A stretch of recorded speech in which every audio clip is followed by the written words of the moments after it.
नमस्कार प्यारे दोस्तों, स्वागत है आप सभी का आपके अपने प्यारे से official YouTube channel Bharat education पर। जैसे कि दोस्तों हमको पता होगा कि जो हमारी हाल फिलहाल की चल रही घटनाएं हैं, जो समाचार हैं, जो लगातार बदलते रहते हैं, टाइम टू टाइम आपको अपडेट रहना जरूरी है। तो करंट अफेयर्स की इस वीडियो में आप सभी का स्वागत है। आइएगा आज की करंट अफेयर्स की वीडियो को हर तरह की भांति, हर तरह की जैसे ही इसको और रोचक और शानदार बनाते हैं। इसके लिए हम आपके सामने फिर से लेकर के क्वेश्चन 1 से लेकर के क्वेश्चन 6 तक जो भी है 6-7 उस तक जो है हम आपके लिए एकदम पूरा अब फ्रेश अपडेट लेकर के आपके सामने आए हैं, जहाँ पे आपको एक एक क्वेश्चन में हिस्ट्री, ज्योग्राफी, पॉलिटिक्स और साइंस एंड टेक्नोलॉजी से रिलेटेड कुछ क्वेश्चंस मिलेंगे। कुछ क्वेश्चन जो आपको इकोनॉमी से मिलेंगे, ठीक है। कुछ जो है इकोलॉजी एंड इन्वायरमेंट से मिलेंगे, यानी कि सब हर तरह के क्वेश्चन आपके को लगभग महत्वपूर्ण जितने भी क्षेत्र हैं उनसे मिलने वाले हैं। तो आइएगा बिना वीडियो को देरी के शुरू किया जाए, ताकि आप लोगों को कम से कम टाइम में ज़्यादा कुछ आपका कवर हो पाए। देखिएगा 2 सितंबर के दिन, आज का जो दिन है मंगलवार है, ठीक है। आज के दिन हम आपके सामने बेसिक करंट अफेयर्स में, डेली करंट अफेयर्स में आपका जो है रहने वाला है जीके जीएस भी है आपका कवर हो जाएगा। पहला जो क्वेश्चन है, हाल ही में किसने महालेखा नियंत्रक सीजीए का पदभार संभाला या पदभार ग्रहण किया? ऐसे कौन से शख्स हैं, आदमी हैं, पुरुष हैं, वो महिला हैं या स्त्री हैं, जिन्होंने भी हाल ही में महालेखा नियंत्रक सीजीए का, इस महालेखा नियंत्रक का यानी कि सीजीए का पदभार संभाला है, ठीक है। तो recently who adopted the post responsibility of CGA, ठीक है, महालेखा नियंत्रक जिसे बोला जाता है, इसका पदभार संभाला, वो कौन है? शिवसैनी है, टीसीए कल्याणी है, दीपिका कुमारी है या सत्यसेना दास है। तो आपको बता दें, जिन्होंने इस बार महालेखा नियंत्रक सीजीए का पदभार, जो पोस्ट रिस्पॉन्सिबिलिटी होती है, उस पोस्ट रिस्पॉन्सिबिलिटी को संभाला है, पहला जो है, दूसरा ऑप्शन सही हो जाएगा, टीसीए कल्याणी। इन्होंने भी हाल ही में महालेखा नियंत्रक सीजीए का पदभार संभाला। तो TCA Kalyani adopted the post responsibility of CGA recently, ठीक है, अभी हाल ही में। आइएगा देखते हैं अगला क्वेश्चन क्या है। India post payment bank IPPB, इसका आईपीपीबी का फुल फॉर्म है इंडिया पोस्ट पेमेंट बैंक। इस आईपीपीबी ने हाल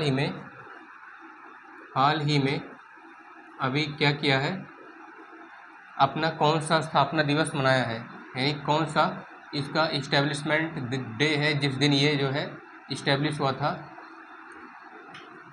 इंडियन पोस्ट पेमेंट बैंक, ठीक है।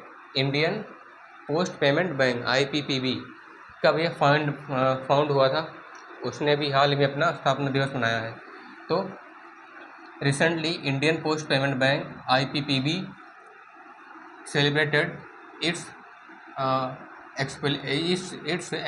Establishment day. अभी हाल ही में कौन सा स्थापना दिवस मनाया है, या which establishment day celebrated by Indian post payment bank recently. अभी हाल में इंडियन पोस्ट पेमेंट बैंक द्वारा अभी कौन सा स्थापना दिवस मनाया गया? तो 7वां है, 8वां है, 9वां है, 10वां। आपको बता दें, इस बार 8वां स्थापना दिवस इंडियन पोस्ट पेमेंट बैंक ने अपना मनाया है, यानी कि लगभग अब 8 बार हो चुका है इस इंडियन पोस्ट पेमेंट बैंक का स्थापना दिवस। इससे पहले 7 स्थापना दिवस हो चुके हैं। मतलब इसकी जो स्थापना हुई थी, लगभग आप लोग समझ सकते हैं कि 19वीं सेंचुरी में इसकी स्थापना हुई थी, लगभग वही 1995 के लगभग, यानी 1919 से लेकर के अराउंड 100 तक, ठीक है, 1990 से लेकर के अराउंड 2000 तक, पूरा उसे 10 सालों में इसकी स्थापना हुई थी। तो उसमें उसको लेकर के इस बार 8वां स्थापना दिवस लगभग इन्होंने मनाया है। तो Indian post payment bank and celebrated it's 8th establishment day recently, अभी हाल ही में। उसके बाद भारतीय प्रधानमंत्री श्री नरेंद्र मोदी जी ने सेमिकॉन इंडिया 2025 का उद्घाटन कहाँ करेंगे, यानी जो अपने इंडिया के पीएम है, भारतीय प्रधानमंत्री है जो श्री नरेंद्र मोदी जी हैं इस टाइम पे, ठीक है, बीजेपी के लीडर भी हैं। तो सेमिकॉन इंडिया 2025 इतने का उद्घाटन वो कहाँ करने वाले हैं, इस प्रोजेक्ट का उद्घाटन सेमिकॉन इंडिया। आपको सेमिकॉन से पता चल रहा होगा, हमारा जो भारत है वो सेमीकंडक्टर बनने के मामले में तीसरा देश बनने जा रहा है, ठीक है। भारत रूस के बाद चीन को पछाड़ने में लगा है। तो सेमीकंडक्टर यानी कि आपको पता होगा जिससे चिप वगैरह बनती है, जिससे छोटे छोटे जो टास्क होते हैं, मल्टीटास्किंग जो नेटवर्क होता है। अब आप किसी भी सिस्टम में देख लीजिए, बिना चिप के कोई भी लगभग प्रोसेसर हो गया, मोबाइल फ़ोन हो गया, कंप्यूटर, स्मार्टफोन, टैबलेट, यहाँ तक कि सैटेलाइट को भी अगर हमें कनेक्ट करना है, नेटवर्क देना है, तो उसके लिए भी सेमीकंडक्टर की ज़रूरत होती है, जिसमें इलेक्ट्रिसिटी थोड़ा सा ही प्रोवाइड की जाती है, ठीक है। लगभग इलेक्ट्रिसिटी होती भी है उसमें, मतलब कि जनरेट होती है, किसी में कम किसी में ज़्यादा, लेकिन सेमीकंडक्टर का जो यूज़ होता है वो सबसे ज़्यादा टेक्नोलॉजी को बूस्ट करने में होता है। तो सेमीकॉन इंडिया 2025 का उद्घाटन समय कहाँ करने वाले हैं? और Indian honourable prime minister Shri Narendra Modi ji inaugurated at which place of the project Semicon India 2025? Yeah, where Indian Prime Minister Shri Narendra Modi ji inaugurated Semicon India project 2025, ठीक है। कहाँ करेंगे? नई दिल्ली है, मुंबई है, लखनऊ है, भोपाल है। आपको बता दें नई दिल्ली, यानी यहाँ पे अपने भारत के प्रधानमंत्री श्री नरेंद्र मोदी जी जो है सेमिकॉन इंडिया 2025 का उद्घाटन करने वाले हैं। तो और honourable prime minister Shri Narendra Modi ji उद्घाटन करेंगे, will inaugurate Semicon India project 2025 in New Delhi, नई दिल्ली में करेंगे, ठीक है। तो ये ऑप्शन सही हो जाएगा। आगे बढ़ते हैं, क्या है? हाल ही में किसने वायुसेना में एयर ऑफिसर इंचार्ज मेंटेनेंस का कार्यभार संभाला? वायुसेना में इस पद का एयर इंडिया यानी एयर ऑफिसर इंचार्ज मेंटेनेंस। आपको बता दें एयर ऑफिसर इंचार्ज मेंटेनेंस जो होता है वो लगभग एरोप्लेन में मिला करके, यानी कि जो उड़ने वाली एरोप्लेन होती हैं, आपको पता होगा जो हवाई जहाज़ होते हैं उनमें जो मेंटेनेंस वाला काम होता है, जैसे सर्वर मेंटेनेंस हो गया, टेक्निकल ख़राबी कोई हो गई, या फिर एरोप्लेन में टेक्निकल ख़राबी से पहले भी जो चीज़ें चेक होती हैं, ठीक है, उनके मेंटेनेंस का जो चार्ज होता है, ठीक है, वो उसकी पूरी मैंने एक हिसाब से आप लोग अकाउंटेंट बोल सकते हैं, मैनेजमेंट का काम जो देखते हैं मेंटेनेंस में, ठीक है, वो लोग करते हैं यहाँ पे। तो एयर ऑफिसर इंचार्ज मेंटेनेंस का कार्यभार वायुसेना में किस शख्स ने संभाला है? यानी कि who adopted the post responsibility of air officer in-charge maintenance in Indian air force recently? किसने संभाला है? Air marshal Sanjeev Ghurtia, Satyapal Malik, air head chief Dharmendra Pratap और उज्ज्वल मिश्रा। तो आपको बता दें इस बार जो संभाला है उन्होंने वो है एयर मार्शल संजीव घुरटिया। इन्होंने हाल ही में अभी एयर इंडिया या एयर ऑफिसर इंचार्ज मेंटेनेंस का कार्यभार संभाला है। तो recently air marshal Sanjeev Ghurtia got the working responsibility of air officer as air officer in-charge maintenance in air force, ठीक है, एयरफोर्स यानी भारतीय वायुसेना में संभाला है। फिर लास्ट और इसके बाद वाला क्वेश्चन क्या है? साल 2025 विश्व कप से पहले महिला क्रिकेट को बढ़ावा देने के लिए आईसीसी ने किसके साथ साझेदारी की है? यानी कि बिदविच किसके साथ की है? या बिदविच कंपनी या by which project ICC has been shared the agreement with its agreement to increase और you can say to boost to Indian women cricket before year 2025 world cup, ठीक है। यानी कि साल 2025 वर्ल्ड कप से पहले महिला क्रिकेट को बढ़ावा देने के लिए आईसीसी ने किसके साथ साझेदारी की है, यानी किसके साथ हाथ मिलाया है? वो कोई टेक्नोलॉजी वाली कंपनी है, गूगल हो सकती है, फेसबुक है, मेटा एआई है या ग्रोक3 एआई है। साथ साथ हम आपको इन सबके सीईओ के नाम भी बताते चलेंगे, जो कि आपको जानना सबसे ज़्यादा ज़रूरी है, ठीक है।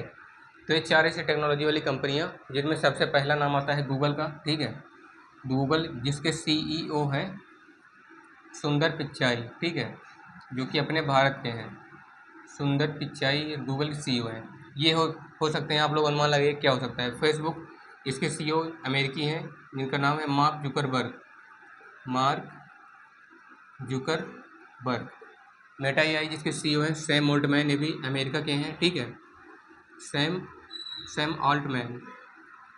ग्रोक3 जिसके सीईओ हैं एलोन मस्क, जिनकी सबसे बड़ी कंपनी है टेस्ला, ठीक है, जो कि अमेरिका के सबसे बड़े बिजनेसमैन हैं और पूरे वर्ल्ड के सबसे अमीर आदमी हैं पूरे विश्व के, ठीक है, जिनकी net worth around 400 billion US dollar, यानी कि लगभग 45 लाख करोड़ की संपत्ति है, ठीक है, सबसे बड़ी संपत्ति है। तो आप लोग जो है ऐसा अनुमान लगाइए, मतलब ऐसी मेहनत कीजिए कि एलन मस्क को भी पिछाड़ दीजिए, मतलब हम लोग का एक मोटिवेशन है, ठीक है, क्योंकि एलन मस्क सबके लिए बताता है कि कभी भी गिव अप मत करिए, डोंट गिव अप। इसका सबसे अच्छा एग्जांपल आपको एलन मस्क है, ठीक है, जो कि बहुत ही गरीब था पहले, लेकिन उसने संघर्ष किया तो इस मुकाम तक पहुंचा, जो कि विश्व का सबसे अमीर आदमी भी बन गया और बिजनेसमैन भी है, टेक्नोलॉजी के मामले में भी सबका फादर है, ठीक है। तो देखिएगा, पहला आपको बता दें, इस बार गूगल कंपनी के साथ आईसीसी जो इंटरनेशनल क्रिकेट जो है चैंपियन है या इंटरनेशनल क्रिकेट सर्टिफिकेटमेंट है, इस आईसीसी ने, ठीक है, हाँ सॉरी, इंटरनेशनल क्रिकेट क्लब होता है। तो इस आईसीसी ने इस बार गूगल कंपनी के साथ साझेदारी की है, ताकि महिलाओं को, जो महिला क्रिकेट व्यवस्था है उसको और अधिक बढ़ावा दिया जा सके, ठीक है। तो बाकी के ऑप्शन क्या हो जाएंगे, गलत हो जाएंगे। तो आप लोग सिंपली इंग्लिश में भी बोल सकते हैं कि आईसीसी, यू कैन से ICC in Indian cricket camp, Indian cricket, हाँ कैम्प कर सकते हैं, या फिर सर्टिफिकेटमेंट जो भी हमने आपको बोला, इंडियन क्रिकेट कैम्प आईसीसी, ठीक है, has been shared its agreement to increase the women cricket, ठीक है, to increase the women cricket before two year 2025, ठीक है, यानी कि महिला क्रिकेट को बढ़ावा देने के लिए साल 2025 वाला जो वर्ल्ड कप है उससे पहले भी गूगल के साथ आईसीसी ने हाथ मिला लिया है, ठीक है। आइए आगे बढ़ते हैं। क्या है, ऐसा कौन सा जीव है जो लगभग 800 मील प्रति घंटा की रफ्तार से उड़ता है? ये जीके वाला क्वेश्चन है, आपको बता दें, जनरल नॉलेज से जीके वाला क्वेश्चन है, ठीक है, यानी जीके हिस्ट्री से लिया गया है, ठीक है, इतिहास से।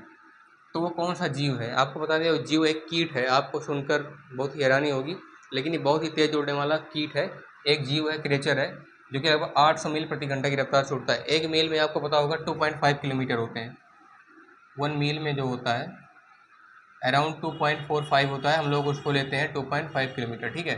तो 2.5 को जब हम 800 से मल्टीप्लाई करेंगे तो किलोमीटर में आ जाएगा, यानी कि लगभग आप लोग समझ सकते हैं कि लगभग 2000 किलोमीटर प्रति घंटा की जो स्पीड से कीट उड़ता है, वो कौन सा कीट है, ठीक है। एक घंटे में 2000 किलोमीटर आप लोग समझ सकते हैं सबसे ज़्यादा दूरी तय करता है, जो कि लगभग एरोप्लेन वगैरह दूरी तय करती है, ठीक है, लगभग उतनी।